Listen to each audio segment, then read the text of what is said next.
Hello and welcome, fellow bookworms. Welcome to this week's episode of The Contented Narrative. We are looking at The Murder at the Black Cat Cafe by Seishi Yokomizo. Again, probably butchered that, and I'm so sorry. I do try.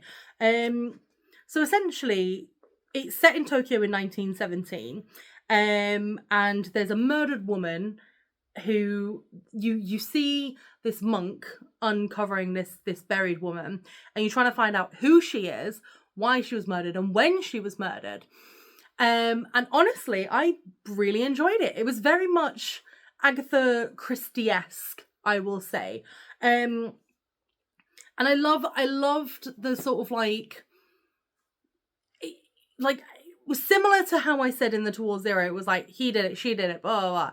That kind of bored me a little bit with that one. But with this one, it was very much a sort of like every little twist, every little turn. When you think you've figured out the identity of the victim, but then you think you've identified the identity of the murderer, then you're like, oh, hang on a minute, no. Oh, wait a minute. And when it all kind of spills out and you find out what happened, how, why, and what and when, you're like, oh my God.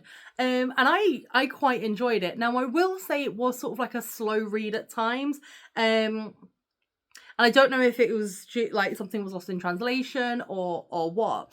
But at times I was sort of like sat there being like, right, okay, got to get through this chapter, And then it'll pick up again. I'm like, great, loving it, keep going. And then it'll kind of drop down again. But I really enjoyed it. And I will admit, like, it's because I saw Murder at the Black Cat Cafe, and then I was like, oh, quite excited. And then when I went in and I was like, oh no, they've murdered a cat, I was heartbroken. And then you find out why the cat's dead. It doesn't make it any less heartbreaking, but it's still sad.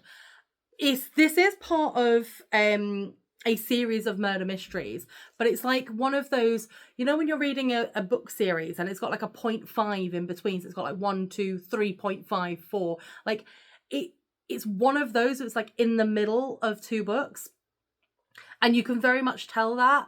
So I will say, like, if you're one of those people that likes knowing what's going on and who the detective is and everything like that, I would say jump back, go from the beginning, because I didn't realize that this was like a 0.5 in a longer detective series.